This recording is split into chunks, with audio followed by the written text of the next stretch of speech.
welcome. Today, we step into the living heartbeat of ancient wisdom, a story that reaches beyond time, beyond borders, and directly into the world we live in now. Long before skyscrapers pierced the clouds, before highways carved the land, before digital empires ruled our attention, the Navajo people, known as the Dine, walked in deep harmony with the earth. Their stories were not mere entertainment. They were sacred maps of the soul, woven with lessons, warnings, and ancient truths meant to guide generations. Among the most profound of these teachings is the prophecy of the return of the monsters. In ancient times, the earth was plagued by terrifying monsters. These beasts roamed freely, devouring and tormenting the people. But they were more than physical threats. They were spiritual forces, manifestations of chaos, destruction, and imbalance. To save the people, the hero twins, monster slayer and born for water, were sent by the holy people. Armed with sacred weapons and guided by their divine mother, changing woman, the twins journeyed across the four sacred directions, facing unimaginable beasts. Through courage, wisdom, and ceremony, they defeated the monsters and restored peace to the world. But the Dine elders warned. The monsters would return. This time, they would not come with fangs or claws. They would come with human faces. They would devour not the body, but the spirit. They would rise in the form of greed, pollution, war, and spiritual emptiness. And now, the question stands before us. Have the monsters returned? Stay with us. This story is not just ancient. It is unfolding now. The Navajo prophecy of the return of the monsters warns that the ancient beasts defeated by the hero twins would rise again not with fangs and claws, but in new, modern forms. These monsters would be far more dangerous because they would wear human faces and destroy not only bodies but the spirit, the land, and the very fabric of life.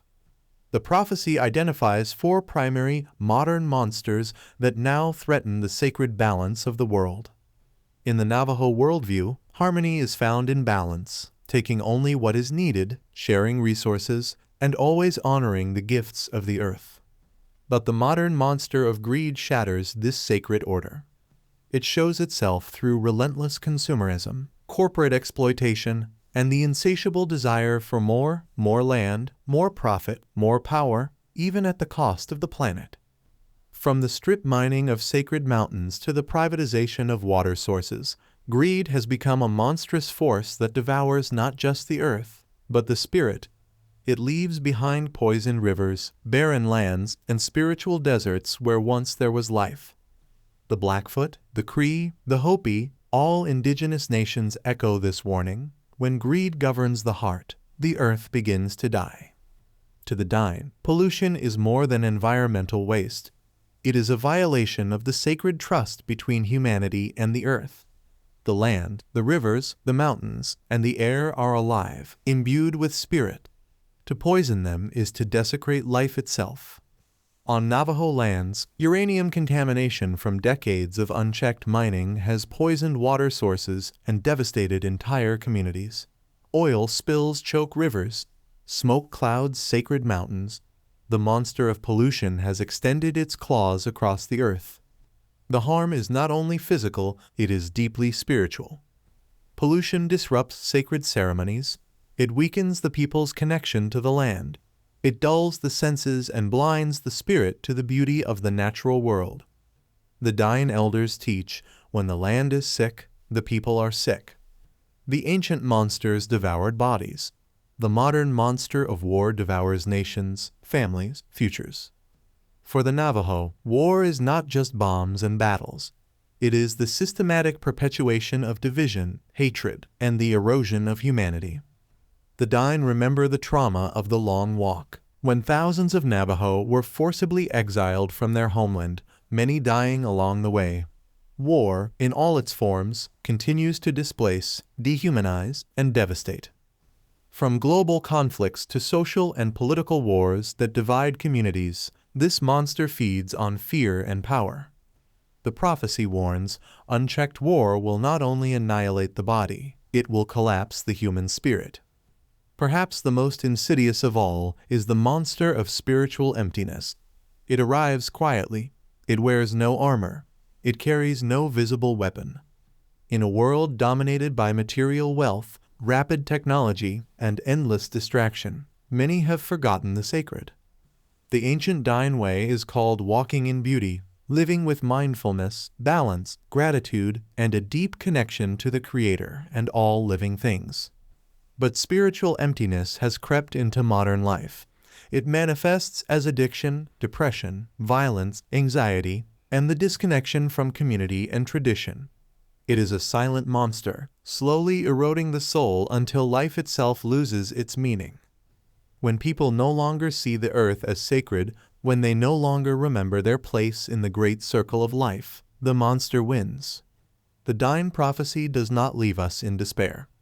It offers a clear path back. The monsters have returned, but so has the ancient wisdom. The call now is to remember, to live with humility, to protect the earth, to honor the sacred, and to walk in beauty once again. The battle is not over. It is here, and the choice belongs to each of us. The Navajo prophecy is not simply a tale of doom or inevitable destruction. It is a call to wakefulness. It urges us to open our eyes to see what is often hidden in plain sight. The truth is, the monsters can only thrive when they go unrecognized. When modern people mistake greed for ambition, pollution for progress, war for patriotism, and spiritual emptiness for personal failure, the monsters grow stronger, unchecked and unchallenged. The Dine teach that recognition is the first weapon. To name the monsters is to begin the battle. When we see clearly, we begin to reclaim our power, to resist, to heal, to walk another path. The hero twins, monster slayer and born for water, did not rely solely on physical weapons. They were armed with sacred songs, prayers, courage, and the wisdom of the holy people. Their strength came not just from force, but from alignment with the sacred, from walking in harmony with the Creator and the earth. The prophecy reminds us, the monsters can return, but so can the heroes. And those heroes are not distant figures from the past. They are us, here and now, if we choose to rise. The first step is to see. The second is to remember. The third is to act. The monsters can be defeated, but only if we recognize them. The Navajo prophecy of the return of the monsters is not simply a tale of doom. It is not a prophecy of hopelessness or inevitable destruction. It is a call to wakefulness. It is an urgent reminder to open our eyes, to see what is often hidden in plain sight, to recognize what we have been taught to ignore. The truth is, the monsters of our time thrive in disguise. They walk among us, not as beasts with fangs and claws, but as ideas, systems, and habits we have come to accept. The monsters grow strong when they go unrecognized. When modern people mistake greed for ambition. When we celebrate the endless hunger for more as success. When pollution is disguised as progress, as the price of modern life. When war is labeled as patriotism, wrapped in flags and power, instead of questioned as a force of division and destruction. When spiritual emptiness is seen as personal failure instead of the result of a disconnected, overstimulated world. In these misunderstandings, the monsters grow, unchecked and unchallenged. But the Diné teach that recognition is the first weapon. To name the monsters is to begin the battle. When we see clearly, when we strip away their disguises, we begin to reclaim our power, to resist, to heal, and to walk a different path. The hero twins, monster slayer and born for water, did not rely solely on physical weapons. They carried sacred songs. They prayed. They moved with courage. They walked in harmony with the wisdom of the holy people. Their strength came not from force alone, but from alignment with the sacred, with the earth, with their ancestors, and with the Creator. The prophecy is clear. The monsters will return. But so will the heroes. And those heroes are not distant figures locked in the pages of ancient stories. The heroes are us. They rise in each generation, in every person who chooses to stand, to see, to remember, and to act.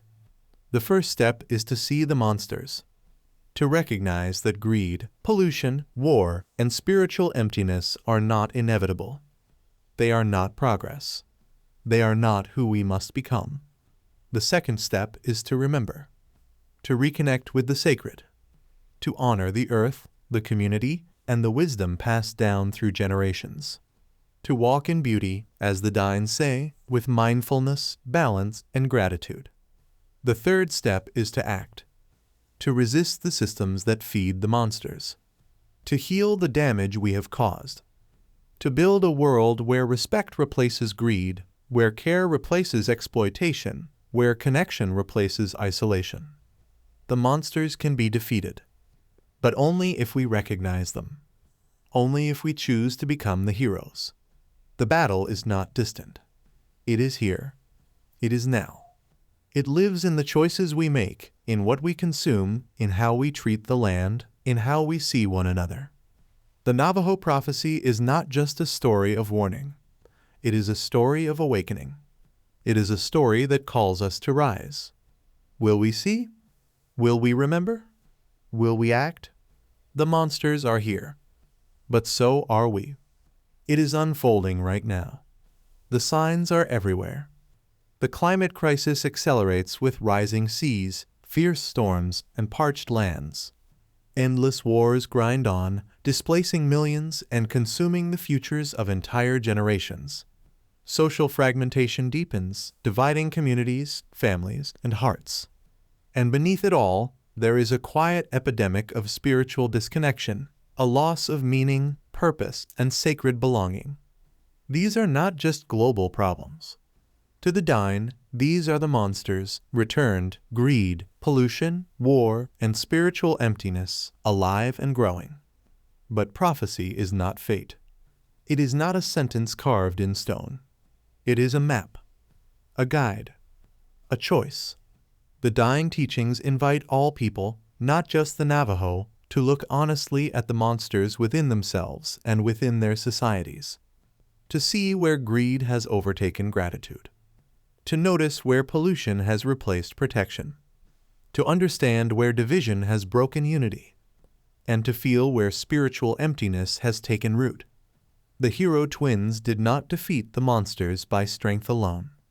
They were guided, protected, and empowered by the holy people. They relied on prayers, sacred ceremonies, and their deep commitment to preserving life. In the same way, modern humanity is not helpless. We are not abandoned. Each act of kindness, each effort to protect the earth, each return to prayer, community, and sacred connection, these are the new weapons. These are the ways we weaken the monsters. These are the paths that restore harmony. The battle is not lost. The story is still being written, and the choice is still ours. The return of the monsters is both a dire warning and a sacred invitation. The Diné prophecy does not offer easy answers or distant solutions. It calls each of us to step forward with courage, humility, and remembrance. The monsters of greed, pollution, war, and spiritual emptiness are not invincible. They can be faced, they can be named, and they can be fought not always with swords or force, but with wisdom, ceremony, and the deep remembering that the earth is alive, that life is sacred, and that we are all part of something far greater than ourselves. The hero twins remind us that victory comes not from power alone, but from sacred alignment, from walking in harmony with the Creator, the earth, and the ancient ways. Today, the call is not just for the Dine, it is for all people. May we each find the courage to become modern monster slayers, to protect the sacred, to walk in beauty, to choose balance over destruction. The prophecy is alive. The monsters are here. But so is the path of healing. And the choice remains while there is still time. Thank you for walking this path with us, exploring the ancient wisdom of the Dine and the warning of the returning monsters. If this message stirred something in your heart, if it made you pause, reflect, or look at the world with new eyes, please like this video, share it with others, and subscribe to our channel for more journeys into prophecy, ancient wisdom, and the sacred truths rising again. Your support helps keep these stories alive. Until next time, keep your eyes open, your heart grounded, and your spirit strong. The monsters may return, but so can we, to balance, to courage, to what is sacred. Thank you for being here. Thank you for listening. Stay awake, stay ready, stay connected.